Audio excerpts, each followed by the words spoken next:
les antidépresseurs, on a une autre famille de molécules qui est très, très consommée. Donc, malheureusement, beaucoup de gens ont besoin ou ont des symptômes, ont besoin de molécules d'antidépresseurs. Et c'est certainement probablement un peu plus facile de consommer des antidépresseurs que d'embarquer dans une thérapie ou de trouver des façons alternatives. Et donc, la solution facile est un peu trop de prendre des médicaments. Et ici, j'ai trouvé un tableau de qui sont les plus grands consommateurs d'antidépresseurs au monde. Et on voit qu'il semblerait que nos grands gagnants soient les Islandais, qui sont les plus grands consommateurs. Et on n'est pas mauvais, hein? On est en 4e place, donc on semble être des très grands consommateurs nous-mêmes. Et donc là, ici, la liste descend pour, je sais pas, une quinzaine jusqu'à la France, mais je vous assure, ça continue et il y a plein de grands consommateurs tout au long de ça. Et donc, ça reflète quand même bien qu'il y a une grosse consommation d'antidépresseurs à travers le monde, forcément un petit peu plus dans les pays industrialisés. Là, si on a de la misère à se nourrir, on laisse faire les antidépresseurs. C'est vraiment un problème plus de riches. Ici, on a des données plus spécifiques au Québec, où on a vraiment, ça combine ici. Ce n'est pas juste des antidépresseurs, il y a des antipsychotiques qui sont utilisés pour d'autres soins de santé mentale. Et donc, ce qu'on voit ici, c'est recalculé par rapport à 1000 personnes. Donc, ça nous donne une consommation quotidienne par rapport à 1000 personnes. Donc, c'est un peu une espèce de taux de consommation. Et encore là, on peut essayer d'identifier qu'est-ce qui est le plus consommé.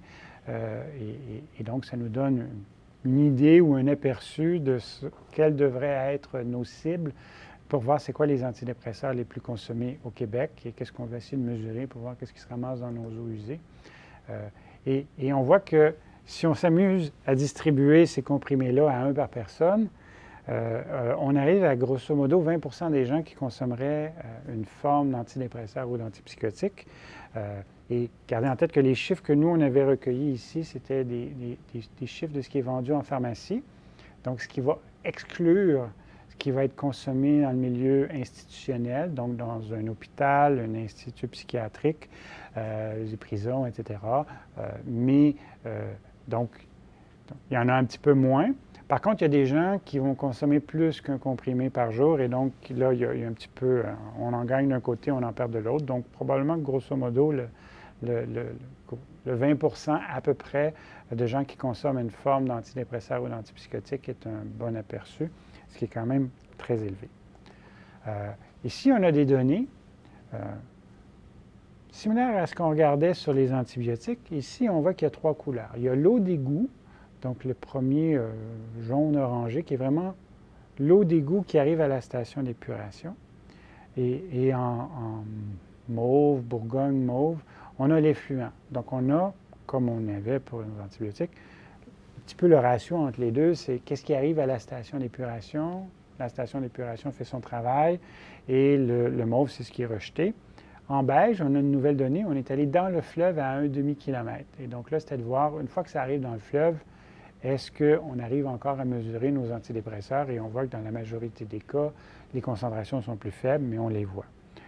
Et dans la majorité des cas, comme pour les antibiotiques, les antidépresseurs sont aussi des molécules qui ressemblent en termes d'affinité pour l'eau, pour la matière solide. Dans les deux cas, antibiotiques, antidépresseurs, il y a très peu d'affinité pour les biosolides. Donc, ce n'est pas des molécules qui vont être retenues ou captées dans les bouts d'épuration. Elles vont vraiment rester dans l'eau. Et donc, le traitement en place actuellement enlève à peu près rien des antidépresseurs qui se ramassent donc dans le fleuve. Les diminutions qu'on voit dans le fleuve par rapport au rejet sont simplement de la dilution. Donc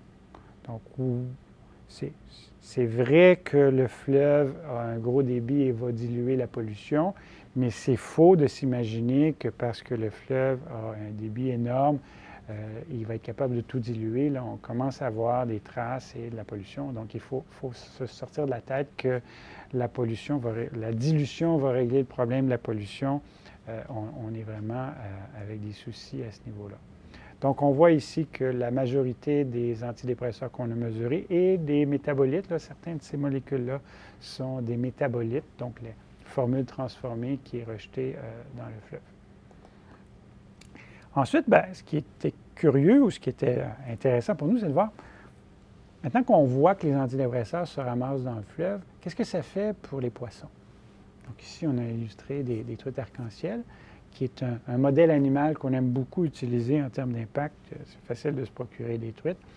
Je vous rassure qu'au laboratoire, quand on fait des tests, on utilise des toutes petites truites. On n'utilise pas des grosses truites. C'est compliqué d'utiliser des grosses truites. Ça prend des gros aquariums, ça mange beaucoup. Donc, on fait des tests avec des petites truites. Donc, on a testé. Et l'idée, c'était vraiment de voir est-ce que les antidépresseurs auxquels on a exposé les poissons, est-ce qu'ils sont accumulés? Est-ce qu'ils vont avoir des impacts chez nos truites? Et donc, ce qu'on illustre ici, c'est vraiment ça, là. Les différentes barres en foncé, ça vous donne une idée de ce qui était dans le foie. Donc, ces concentrations d'antidépresseurs qui ont été accumulées dans le foie des truites qui ont été exposées. Bon, donc, a priori que le foie de la truite accumule plus d'antidépresseurs ou de n'importe quel polluant contaminant n'est pas trop inquiétant parce qu'on sait, le foie, c'est le filtre, c'est normal, il y en a toujours plus dans le foie. La question, vous allez voir, c'est à partir de quand il y en a trop dans le foie du poisson pour être un problème pour la santé du poisson. Et bon, certainement, ça peut être un problème pour le consommateur du poisson. Peu de gens vont manger les viscères des poissons, donc, mais bon, entre eux, les poissons, c'est clair qu'un brochet qui mange un petit crapet, il va le manger au complet, et donc on embarque dans les problèmes de bioaccumulation ou autre. Mais ce genre de molécules-là sont peu bioaccumulées, donc c'est pas ça notre inquiétude. Ensuite, bon, il y avait d'autres chiffres. Là, on voit qu'il y a des données dans ce qui est le filet. Donc, le filet, c'est le muscle, c'est ce qu'on mangerait, et donc qui est la chair, vraiment la chair du poisson. Et on voit que les concentrations sont plus basses. Donc, il y a définitivement moins d'antidépresseurs qui vont s'accumuler dans le muscle de poisson.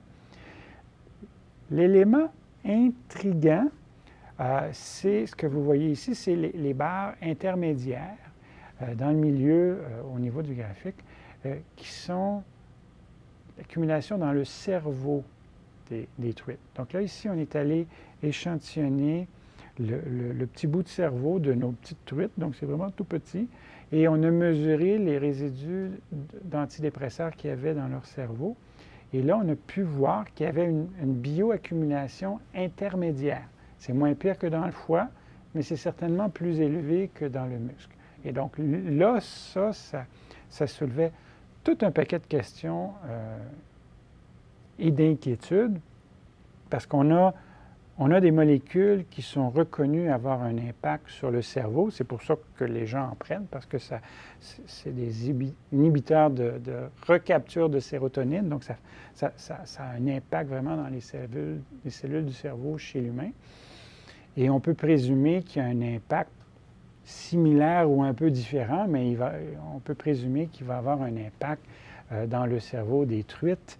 Et donc ici, qu'on ait une bioaccumulation, même si elle est intermédiaire dans le cerveau de nos truites pour des molécules dont le site d'action est le cerveau, c'est inquiétant et ça soulève les questions d'aller voir qu'est-ce que ça fait sur nos truites d'être exposées à des antidépresseurs qui vont être, ce qu'on peut voir dans la littérature, là, ça va avoir tendance à relaxer, ça va diminuer l'agressivité, diminuer certains des réflexes. Et bon, si c'est bon pour des humains en thérapie, c'est une chose, mais est-ce que c'est bon pour une truite d'être moins agressive, moins peureuse, plus relaxe?